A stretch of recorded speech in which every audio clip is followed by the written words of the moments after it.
धर्म धरा पर ज्ञान का जब भी संकट आए, पोष महीना पुण्य दे मन हर्षित हो जाए।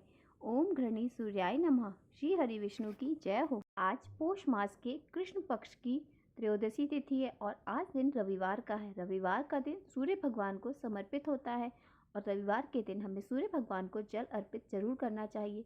इससे हमारे स्वास्थ्य में बरकत रहती है और सूर्य भगवान की कृपा सदैव हम पर बनी रहती है।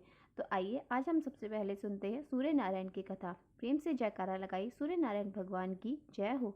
एक बार की बात है, एक बार एक ब्राह्मण था। वह सूर्यदेव का भक्त था। हर रोज नहाता, सूर्य भगवान की पूजा करता। उसके पास आमदनी का कोई साधन नहीं था, तो उसे उसकी पत्नी बार बार पैसा कमाने के लिए कहती थी और उसके पड़ोसी उसे निकम्मा कहकर अपमानित करने लगे। एक दिन सूर्य भगवान की पूजा की सामग्री लेकर वह जंगल में चल पड़ा और एक पेड़ के नीचे बैठकर सूर्य भगवान की पूजा करने लगा। और वहीं पास में एक सूखा हुआ तालाब भी था जिसमें थोड़ा सा पानी था। पानी से भरकर उसने सूर्य भगवान को अर्घ्य दिया और जल सूखे तालाब में चला गया। जल के जाते ही सूखा हुआ तालाब साफ पानी से भर गया। उस जल ने सूर्य भगवान दिखाई देने लगे और कहने लगे, ब्राह्मण मालिक, तू क्या मांगता है, मांग ले। जब ब्राह्मण ने सूर्यदेव की आवाज सुनी तो वो घबरा गया और सोचने लगा, इस पीपल में कोई भूत रहता होगा। वो जब पूजा करता तभी उसमें से आवाज आने लगी थी।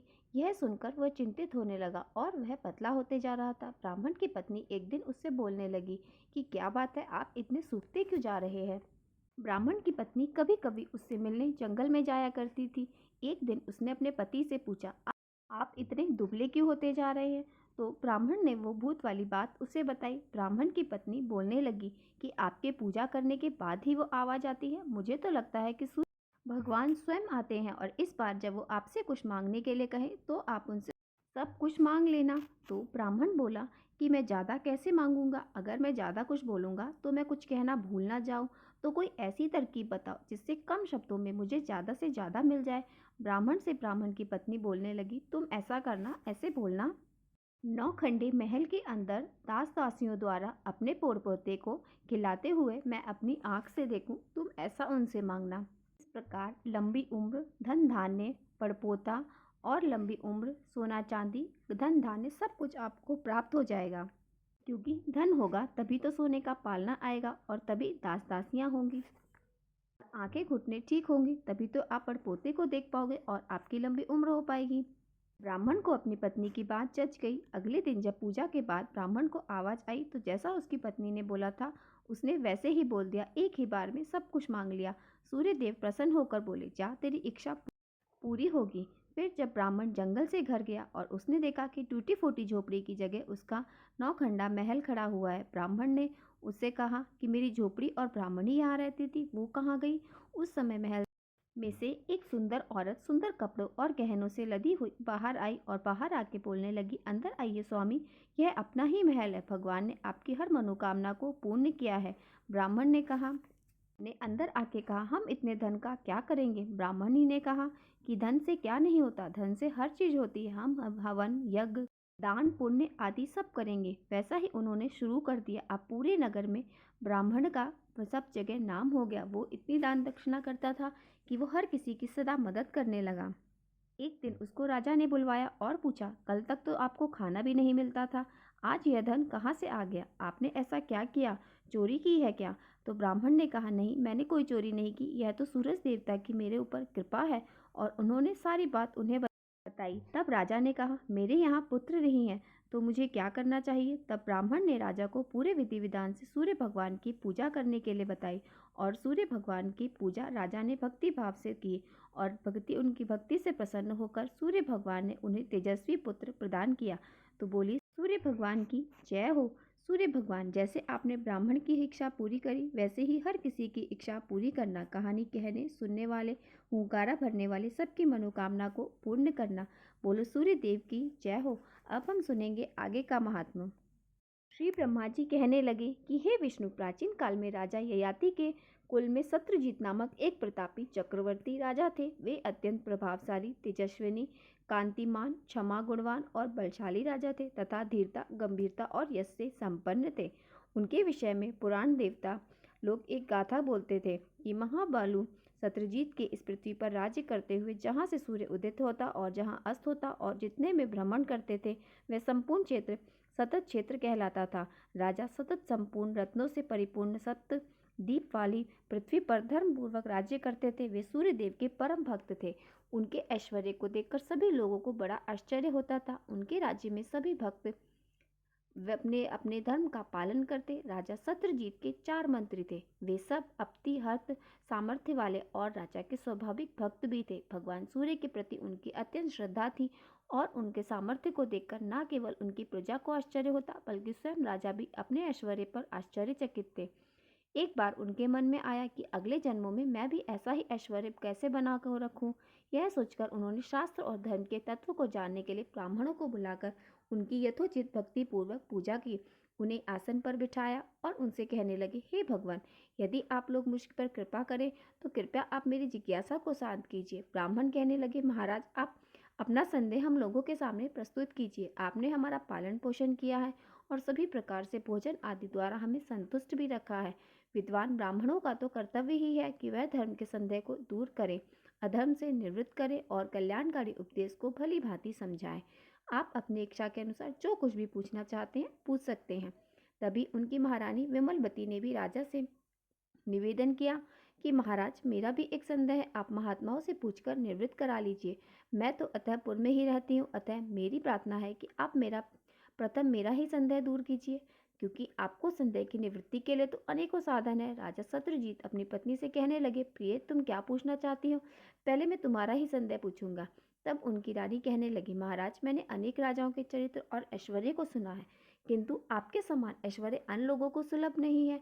यह किस कर्म का फल है? मैंने कौन सा उत्तम कर्म किया था जिसके कारण मुझे आपकी रानी होने का सौभाग्य प्राप्त हुआ?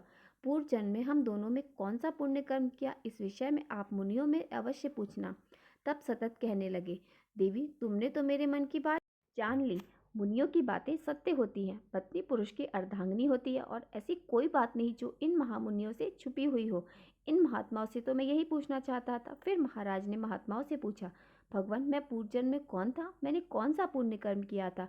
इस सर्वांग सुंदरी मेरी पत्नी ने कौन से उत्तम कर्म संपन्न किए थे जिससे हमें ऐसी दुर्लभ लक्ष्मी प्राप्त हुई है? हम लोगों में परस्पर अतिशय प्रीति है।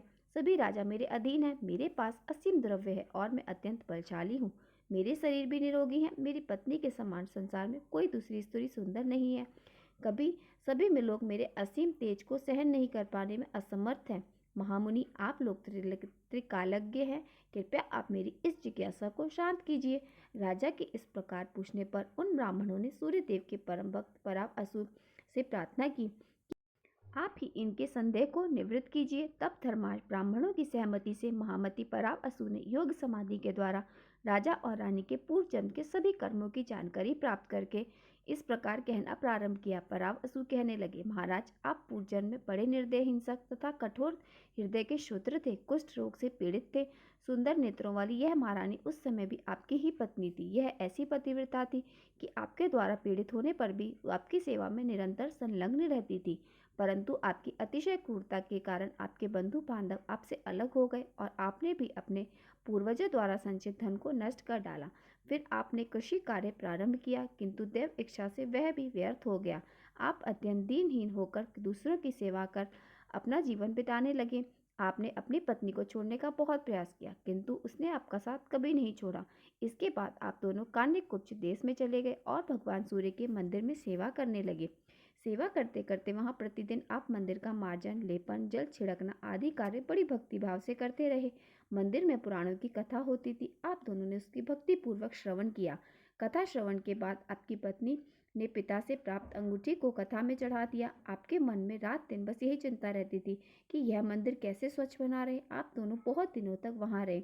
भगवान की सेवा रूपी योग कर्म में आपका मन सदा लगा रहता था।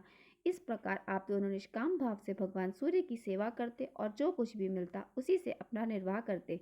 गोपद भगवान सूर्य का आप नित्य चिंतन करते थे, अतः आपके सभी पाप इस सेवा से समाप्त हो गए। फिर एक समय अपनी विशाल सेना के साथ कुबला नाम का एक राजा वहां पर आया। अपनी अपार संपत्ति और हजारों श्रेष्ठ रानियों को देखकर आप दोनों की भी राजा रानी बनने की इच्छा हुई। कुछ ही समय में आपका तो देहांत हो गया और सूर्य देव की श्रद्धा भक्ति पूर्वक की हुई सेवा तथा पुराण श्रवण के प्रभाव से आप राजा हुए और आपकी पत्नी रानी हो गई। अब आप दोनों को जो असीम तेज प्राप्त हुआ है उसका भी कारण सुनिए।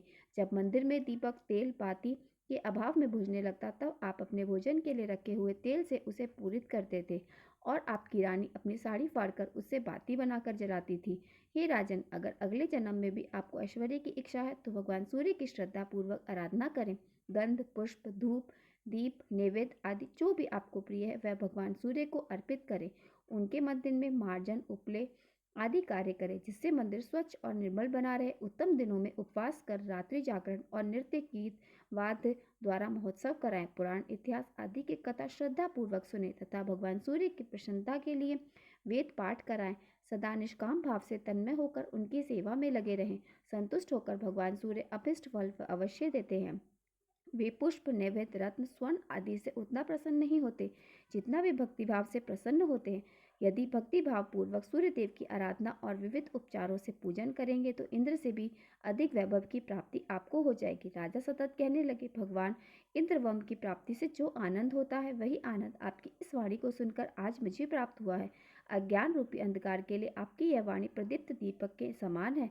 संपत्ति के विनाश की संभावना से हम बहुत व्याकुल थे। आपने संपत्ति प्राप्त के लिए मूल तत्व का आज उपदेश दिया है। इससे यह तो सिद्ध हुआ कि मुझे सारी संपत्ति पूर्व जन्म के सुख कर्म के फलस्वरूप प्राप्त हुई है। भक्तिमान दरिद्र भी भगवान सूर्य को प्रसन्न कर सकता है, किंतु एक ऐश्वर्यशाली धनवान भक्तिहीन होने पर उनका आशीर्वाद, उनकी कृपा कभी प्राप्त नहीं कर सकता। भगवान, आप मुझे सूर्य भगवान की आराधना के उस मार्ग को सूचित करें जिससे शीघ्र ही उनका अनुग्रह प्राप्त हो सके। तब परावसु कहने लगे, राजन, कार्तिक मास में प्रतिदिन भगवान सूर्य का पूजन कर एक ब्राह्मण को कम से कम भोजन अवश्य कराना चाहिए और स्वयं भी एक ही बार भोजन करना चाहिए। इस आराधना से बाल्यावस्था में किए गए ज्ञात अज्ञात सभी पापों से छुटकारा मिल जाता है।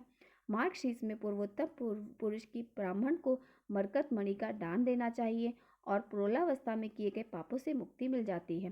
पौष मास में पूर्वोक्त विधि के अनुसार एक भक्त होकर श्रद्धा पूर्वक सूर्य की आराधना करने से वृद्धाश्रम में किए गए सभी पाप नष्ट हो जाते हैं। इस त्रैमासिक व्रत को श्रद्धा भक्ति विधि विधान से करने वाला स्त्री या पुरुष सूर्य भगवान की कृपा का पात्र बन जाता है और हर प्रकार के पापों से मुक्त हो जाता है।